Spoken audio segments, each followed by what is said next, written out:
Hi, my name is Kyle. I'm the creator of Nightmare Tag, and welcome to Devlog number 2. In the previous devlog, I talked about the whole beginning of the project up until the funky update, which was the previous update. But in this devlog, I'm going to be talking about the last 5 months of work, which all combined into this big update, which I call the party update. And I'm calling it the party update because it focuses on new game modes that you can play with any party size from 2 to 20 players. But this update adds a lot more than that, and I've divided this video up into chapters so you can just skip to the parts that you want to hear about. Now let's get to it. The first thing I want to talk about is cleaning up my code, and I know this part might bore some people, so just go skip to the next part if you don't want to hear anything about programming. So before I started on anything new in this update, I decided to take the time to reorganize some stuff so that it would make my development process a lot faster. Before I share anything, I'm a self-taught programmer. I've learned everything online, so if you see any fatal errors or you hear me say something that's just totally whack, please let me know in the comments. Thank you. The biggest thing slowing me down at this point was the fact that I was making everything in multiplayer first and then moving it over into single player by copying and pasting the script into a brand new script and then making it work just by deleting all the networking stuff. And it was pretty fast because it's a lot easier to go from multiplayer to single player than it is from single player to multiplayer. But the problem here is that every time I wanted to adjust a function slightly, I would have to do it in both scripts so that they matched up. The solution to this problem was to make everything work in single player first and then make it work in multiplayer afterwards. And the goal was to reuse as many functions as possible so that I don't have to do that rewriting all the time.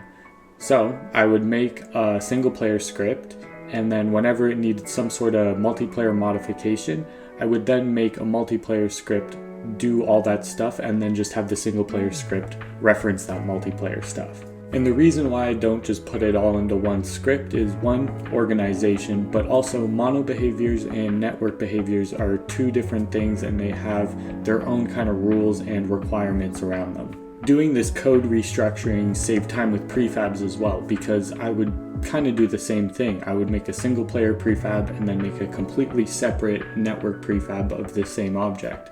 But now I could make the single player prefab and set up all the values, set up all the components that it needs and so on. And then I could just make a variant and add all the network stuff to that. And then anytime I wanted to update any like power values or references to scripts and stuff like that, I could just do it in the single player one, which would update the network variant as well. Now the problem is that my whole project was done in the old way.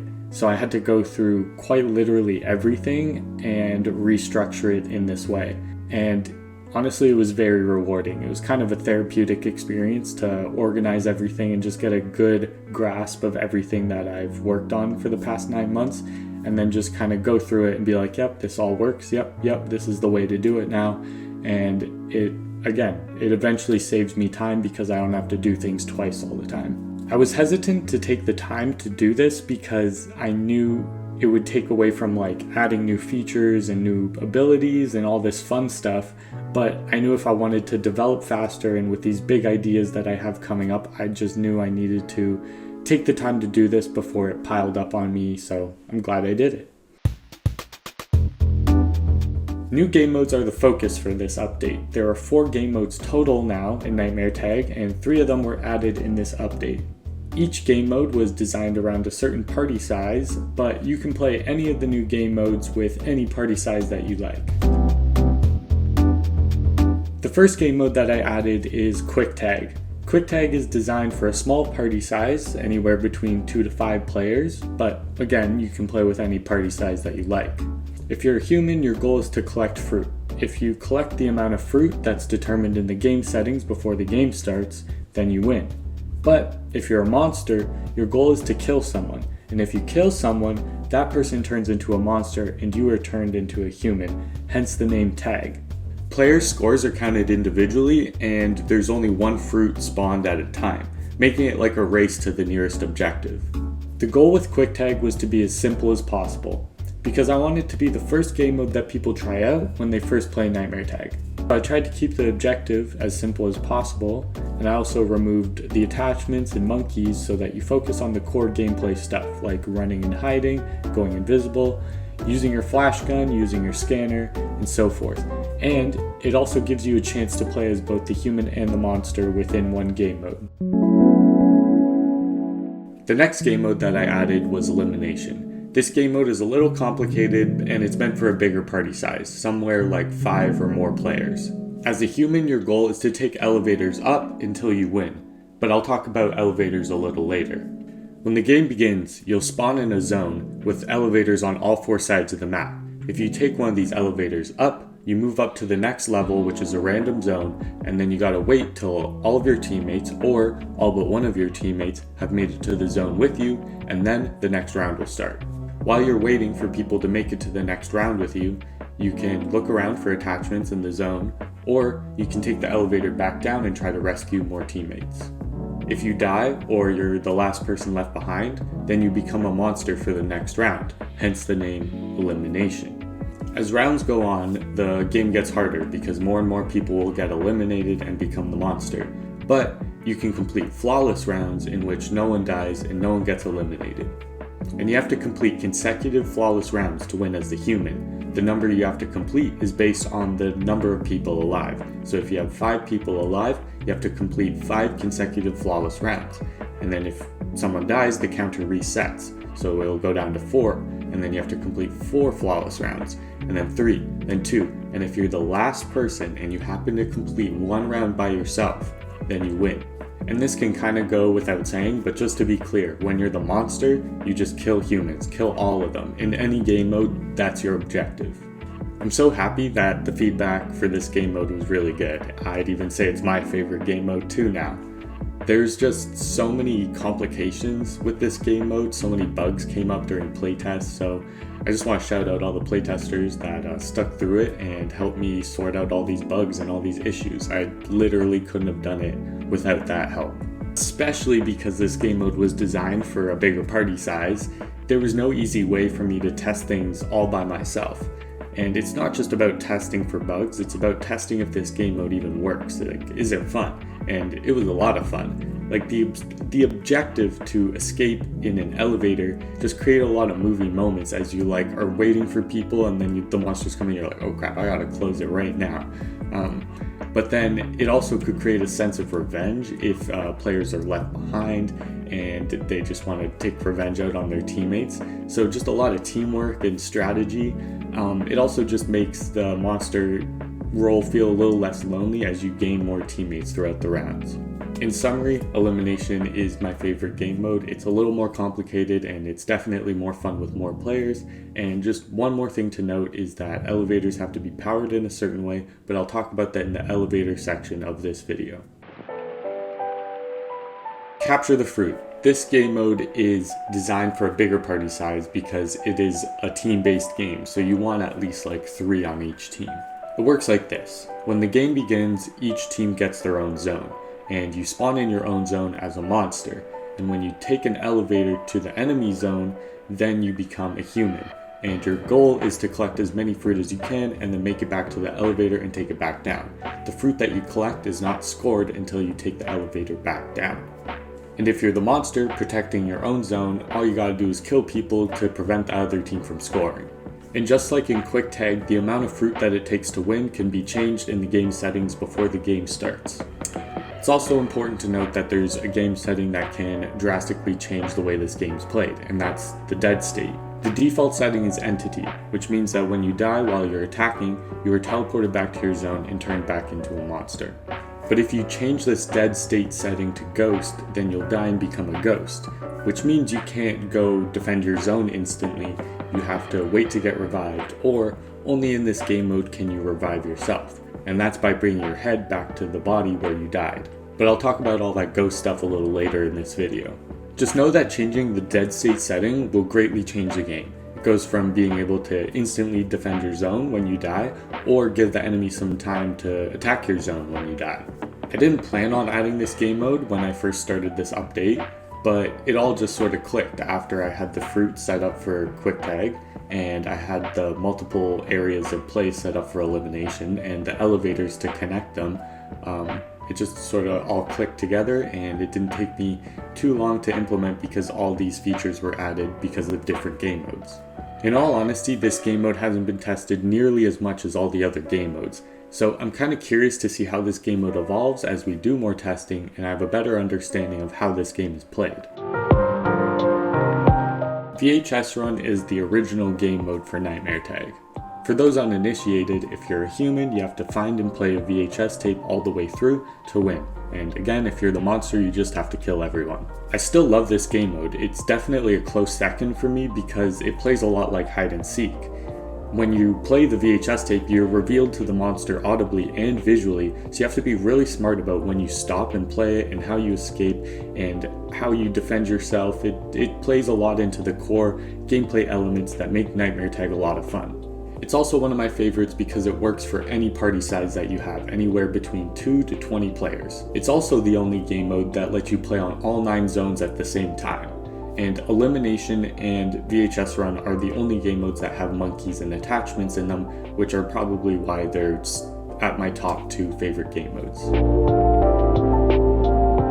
Elevators were added to move players from zone to zone, especially when the zones don't connect to each other like in Elimination or in Capture the Fruit. And elevators don't just show up in-game, they also show up in the pre-game lobby and they also show up in the end-game minigame. Pre-game elevators are the new way to start a game. You no longer use the entity skull to determine who's the monster and start the game. There's now 2 elevators that have labels on them, either human or entity, and then you enter those elevators and that determines whether you start as a monster or human, and this changes when the game mode goes to Capture the Fruit. The elevators will be labeled Team A and Team B.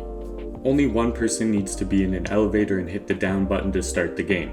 If nobody's in the entity elevator, the game will randomly choose one person to be it, and then if everybody's in the entity elevator, it will only choose one human to not be it, which means that you can now start the game with more than one monster, which is particularly fun in Quick Tag because you can have everybody be it and only one person trying to run around and find fruit. It makes for a very thrilling game. Adding the elevators and their functionality in this way to the pre-game area just adds more variety to the way that you want to play, which is a key component to Nightmare Tag. Elevators were also added to the endgame hallway. Before this, humans just had to survive in this hallway with dead ends for 60 seconds, but now you can run to either end of the hallway, get in an elevator, hit the up button and escape and fully end the game. It's a lot more exciting as a human when you have a goal to escape instead of just feeling helpless in the middle of the hallway. So it's definitely a lot more fun, but you'll just have to see for yourself. Elevators will show up in-game if you're playing Elimination or Capture the Fruit, and they're used to travel between zones that are not physically connected to each other. So you'll find them on the perimeter of the map, 4 of them will spawn, and because the map is laid out like a square, there'll be 1 for each side of the map. In Capture the Fruit, they are always powered and always ready to use. In Elimination, they have to be powered in a certain way so that humans can use them. And I get a lot of questions about why they're powered the way that they're powered now. So I'm going to use this devlog as a way to answer all these questions. So I'm going to just talk through all the ideas that I've had and why I've changed it and how I ended up where I'm at now. So my first idea was to do battery power. You would have to find an item, might not actually be a battery, but you plug this into the elevator and then it's powered for a certain amount of time. I liked this idea at first because I already had loot spawning and objective spawning worked out through monkeys. My problem with this idea is that there's not a clear and obvious way for the monster to unpower the elevator. And if the monster can't unpower the elevator, that means that players can just camp inside and close the doors. So my first idea to work around this was just have the monster break open the elevator. And that sounds pretty fun and scary, but it led to the game design problem of you just kind of feel helpless if you're trapped in there and the monster can just break open the door. Pretty much anybody in that elevator is gonna die. And a lot of the goals around Nightmare Tag is to have these close call situations. That's why it takes 2 hits to kill somebody instead of just 1, because you could get away. There's that potential, and that's a lot more exciting. So I need a way for the monster to unpower the elevators but still give the humans the slight chance to escape. So I moved on to my next idea, which is to use VHS tapes to power elevators. And I like this idea because VHS tapes were already worked out, loot spawning was already worked out, and it shared a similar objective to VHS Run, which made learning this new game mode a little easier. So I ended up implementing this idea into the game and testing it out. But after playtesting it, I realized I had some problems. You could play the VHS tape from anywhere in the map and it would power all the elevators. So if you were smart about it, you would just drop your scanner with the VHS tape playing in it on the ground somewhere very far away from where you were going to go. And if the monster ended up getting to the tape, then you would almost have too much time to escape. Even if I limited the range on the VHS tape to power an elevator, there would still be problems. Players would still play the VHS tape as far away as possible and leave it on the ground. This made it a little too easy for the monster to get to because it was stationary and the monster can always hear and see where the VHS tape is being played from. And if someone decided to run around and play the VHS tape, it would solve that problem, but it would be less teamwork and more of a sacrifice as you let everyone else escape while you run around. Which kind of defeats the whole purpose of elimination because you want to survive and you want to make it to the next elevator as quick as possible. So I knew I needed to come up with another idea. So this next idea is actually in the game and I get a lot of questions for it because it's fish. Fish power the elevators. So I got this idea from a dream that I had actually. I just saw fish swimming around in the air and I thought that was a cool visual, and if they were the thing that powered the elevator, that would solve a lot of the problems that I was encountering. This idea is great because humans could control the position of a fish. It had to be placed reasonably close so that it gives humans just a brief period of time to escape the elevator if the monster did kill the fish. It's a lot more positionally dynamic too, because instead of just dropping the VHS tape on the ground and it being stationary, the fish would actually swim around, meaning that the monster has to spot it or they can go into seeker mode because the fish will emit electricity just like all the other electronic objects in the game. And it's also good because fish don't typically make noises, so there wasn't that constant audio cue that the monster has with, say, a VHS tape. So the way that you power elevators in Elimination is by bringing a fish close to an elevator, and you don't do that by grabbing the fish and moving it. Fish are attracted to light, so the fish will swim to the nearest light source that is on. If you beam a fish with your flash gun, it will move faster, and if the fish is dead, you can revive it with your beam as well. And the way that the fish move in Nightmare Tag is inspired by the old DVD screensavers. It will head in a straight direction until it hits a wall, and then it will bounce off that wall and head in the opposite direction. But if it sees a light source, it will just cut and swim towards that. It also changes color every time that it changes directions, just like the DVD screensaver. This gives you a couple ways to strategize with the fish. You could quickly turn your light on and off, which will change the direction of the fish, make it swim by the elevator slowly. You could wait for some friends or just go on your own. Or you could drop your flash gun on the ground with the light on and the fish will just swim around it. If you wanted to go crazy with teamwork and stealth, there's a strategy that I haven't seen played out in-game yet, but I know it's possible. You can organize a pathway with your flash guns on the ground with the light on, and then every time the fish reaches a flash gun, you recall it to your person and turn the light off, which means the fish will then target the next flash gun, then you recall that one and turn it off, and then it will move to the next one, then the next one, until it reaches the elevator that you want. And you can do this all without being seen by the monster or even being close to the fish at all. So with all this being said now, I hope that the fish make a lot more sense and you like it just as much as I do. I just think they add so much strategy to be discovered and evolve. And I think it really adds to the dreamlike feel because not everything needs to make complete sense in a dream, right? So I'm glad I have a feature that just makes people kind of question like, what even is that and why? I'm always looking for new ways to make Nightmare Tag scarier. And looking at other horror games, I noticed lots of them control and limit where the player is looking and what they're able to see. This kind of creates more room for the unknown. In VR, I can't lock the player's head to a certain direction. Instead, I have to manipulate light to control what they're able to see and not see.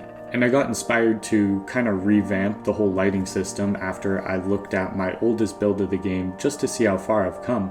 And the thing I noticed right away was the lighting system. Originally, I wanted all the lights to be dynamic, but I can't do that because my target platform is basically an Android phone, which isn't a super powerful computer that can handle a lot of real-time lights. By now I follow so many liminal pages and dreamcore, weirdcore, all that stuff. I've consumed so much of that content by now, and the scariest ones to me often look like this. And once it kind of clicked that this is only one light source and it creates so much fear, the next day I was like, I'm adding this, I'm doing it right away.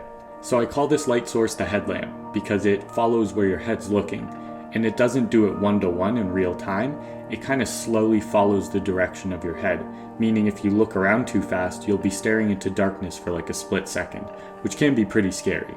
On top of making the game scarier, the headlamp also conveys some game info. The new way to tell that you're invisible is through the headlamp. When you stay still, the headlamp will shorten its range, it will also shrink its FOV, and the light will dim. This makes for a very quick and easy way to tell if you're invisible or not. The headlamp also indicates how close the monster is to you. It'll kind of be like an adrenaline rush because the light will brighten and the color will shift to red, indicating that you're in danger. The monster also has its own version of the headlamp. It is purely red and will indicate how close you are to a person when the light brightens and the range shortens, focusing you on the target at hand. With this change, I also took out almost all the lights in all the zones. All the zones are pretty much pitch black now, which makes the game a lot scarier. When you die in a video game, it can be pretty boring, and for some games it makes sense, but for Nightmare Tag, I've been trying to think of new ways to make dying consequential, but also fun. So here's what I've come up with. Now when you die, your head is separated from your body, and your head is placed all the way across the zone that you died in. You'll be able to see your head through walls, and there'll even be a colorful rainbow shooting out the top of it so that you can locate it easily. So now your goal is to walk or run to your head, touch it, and after you touch it, your hands are telekinetically connected to your head. So you kind of have the force. You can, every time you press the grip button, your hand movement is directly inputted to your head's movement, so you can just move it around without touching it. Now that you have your head, you have two options. You can either bring your head back to your body to enable quick revive, so it normally takes 6 seconds to revive somebody, but with your head connected, it only takes 1 second. Or the other option is to bring your head to another player that's alive, and they can kind of remotely revive you just by burning the head for the 6 seconds, and once that's complete, you'll respawn back on your body. I also added the ability for the monster to hit the revive head with its claw. This will respawn the revive head and break your telekinetic connection, forcing you to go back to that location where your head spawned and touch it again. This is fun because it's kind of like a game of keep away with the monster. If he chooses to go after it, then you have to fling your head around to try to avoid the monster. But if you connect your head back to your body, the monster can't hit it anymore. But you can also just pull your head back off if you choose to bring it to another person or just tease the monster with it, whatever you want to do. Monkeys in Nightmare Tag are really mischievous. They constantly steal your stuff if they don't have anything. And I can't even say I came up with this idea because it was purely the community saying that they're annoying and I want to rip their heads off. So I added exactly that. You can now rip off monkey heads. Now I didn't just add it for the sake of it being fun to do, I also tried to put some game mechanics into this new feature. So for one, ripping their head off will disable their holder, meaning they can't steal from you anymore. And two, their head kind of acts like a proximity sensor. So if it has a direct line of sight with the monster, it will start laughing. This means you can place the head in the hallway that you think the monster will come down, and then once you hear that laugh, that means it's time to either run or hide. You rip monkey heads off by grabbing the monkey with one hand and then grabbing the head with the other and then just pulling it apart. And you can easily put the head back on the monkey just by letting go of the head when it's near the neck. So I've been thinking about making an alternate ending game for when the humans win. Because before this update, when the humans won, you just go back to the pregame area and you don't get to play the ending hallway, which a lot of people find fun. So I want to fill this space with something new. So I call this idea the win pit. Basically, humans will start at the top of the pit, and the monsters will start in the middle of the pit on this platform. And this platform can be burned by the flashgun. So the goal for the humans is to slowly burn this platform down until all the monsters fall to the bottom of the pit. And at the bottom of the pit, there will be a giant monkey skull ready to give you a little jump scare.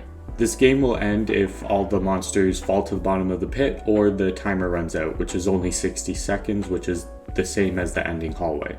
I like this concept because it flips how the players feel. Like in the ending hallway, humans feel helpless because they can't hide and there's only 2 directions to run. And in the wind pit, the monster can only jump around on a small platform to keep themselves alive.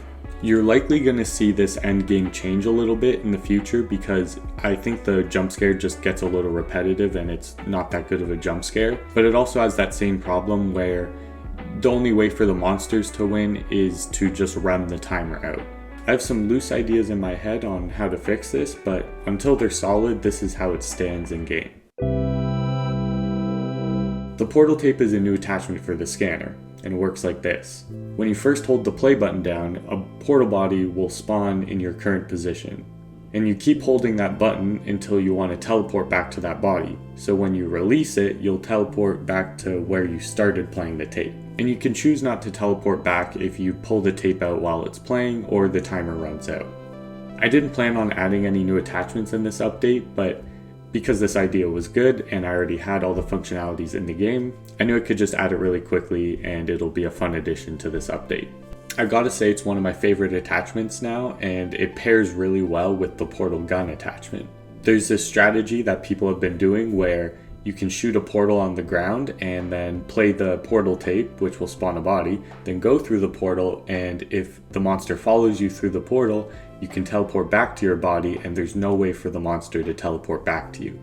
There's probably other strategies and other tricks you could do with this, but I'll let you discover that for yourself. So that's it for all the new features, but there's a lot of big updates, and I'm going to start with the biggest one here, which is updated zones. On top of all the lighting changing in all the zones, 4 of the zones got a big overhaul for balancing reasons. I started with updating the suburb zone for 2 reasons. One, it was highly suggested that the houses get a second level to them, and 2, monkeys kept jumping on the roofs and behind the houses, which the humans have no access to. So all the houses got updated with a second story to them. There's some doorways leading out to the back of the houses and on top of the roofs. So now humans have access to the whole map. And it also made this zone a little more balanced because before there weren't as many places for the humans to run and hide. The convention center also got a pretty big update for similar reasons. Now there's a big second level to this zone which gives humans more places to run and hide. Parking lot was the 3rd one to be updated here. This one actually lost a level. Its bottom floor used to just be empty with nothing, so I removed it, and now the bottom floor is where the zone connectors are, the elevators, and the portal door, so you just have to go to the bottom to find all these things. Before there were only 2 big ramps to travel up and down the levels, but now I added some stairwells to make it easier for humans to go up and down. I also added more walls to make it easier for humans to cut off the line of sight and hide. And the top floor got a bit of a cosmetic change. Before it was just an open field, but now it's like an outdoor parking lot.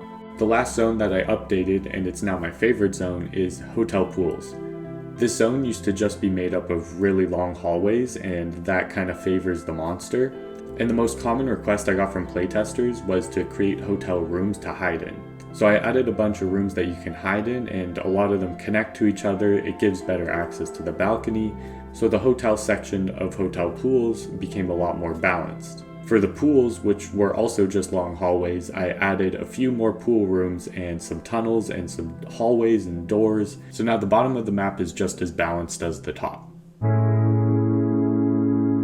The flashgun got updated in a couple ways. First, the light's range got extended a lot to complement the short range of the headlamp. This kind of gave more use for the flashlight because the maps are now pitch black, your headlamp's really short, but your flashgun's light does go really far. The beam also got changed in a couple ways. When the flashgun's beam first hits the monster, it now deals immediate initial damage. This change was added because the low range of the headlamp created a lot of close encounters, giving humans only a small amount of time to apply damage. This immediate initial damage caused a lot of balancing issues, but thanks to playtesting we were able to work things out really quickly.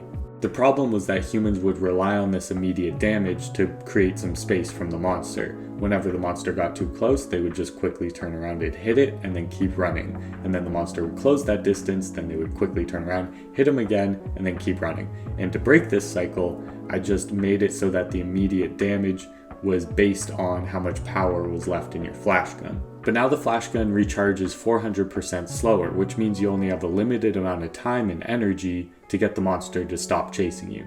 There was also a major reworking in the way that things get burned. I knew I had to rework this area eventually because a bug kept reoccurring where some things would be stuck in a burning state. It used to work by the beam triggering a true or false value within the burnable object. But now each burnable object has an ID attached to it, and the flash gun will read that ID, and if the IDs match, that means the thing is burning. This ended up being a lot more reliable. This also means the burnable object can detect if multiple beams are hitting it at the same time, which will multiply the burning speed, thus creating a lot more opportunity for teamwork. The entity got some changes based on feedback and playtesting. The biggest change to the entity is the controls and the interaction when taking out an eyeball. The previous method proved to be too unintuitive, so I knew I had to switch it up. In the previous method, you had to hold the button near your head and wait for the eye to pop out and then use it. But people kept intuitively pulling away because that's kind of what you expect when you pull out an eyeball. So I changed it so that you actually have to pull it out, and I also added a visual for this process to help indicate that it's happening.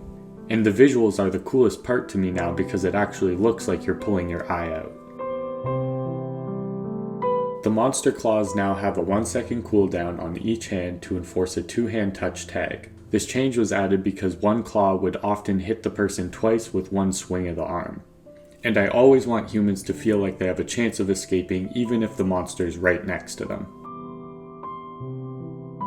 Over the process of making the party update, I decided to remove the Seeker Sees human setting.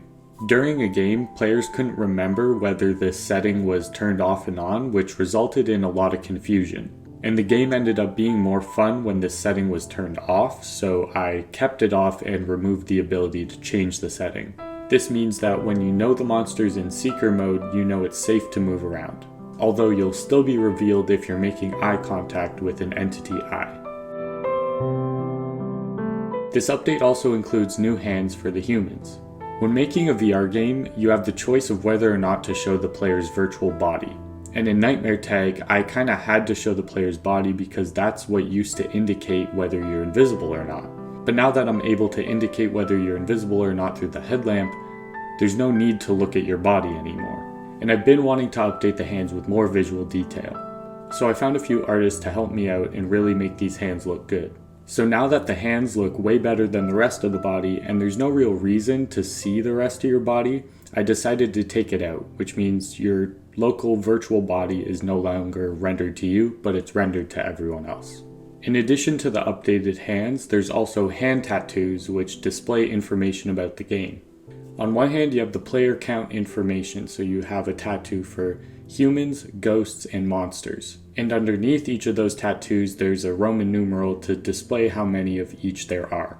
On the other hand, there's an hourglass tattoo which displays how much time is left in the match. And beside that, there will be a fruit tattoo if the game involves fruit in any way, and underneath that tattoo, there's a Roman numeral to display the amount of fruit that you've collected.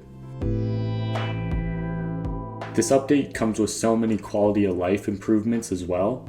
The biggest quality of life improvement in this update is definitely the smoothing out of the movement. It wasn't like the game was lagging, it was like the movement itself felt really jittery. And with some code changes and some setting changes, this has been smoothed out entirely. Now when you move around, it is as smooth as butter. I also did a big overhaul on all the haptics in the game, added a bunch of new sound effects. I updated the tutorials with all the new things. And there's also countless bug fixes and optimizations across the whole game. The party update is truly the biggest update this game has seen so far.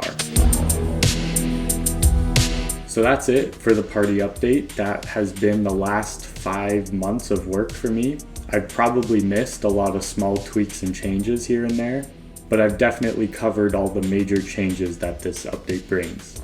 And I just want to shout out and say a huge thank you to all the playtesters that have helped me through this entire process. And even if you're watching this video right now, I want to say thank you for being interested in the game.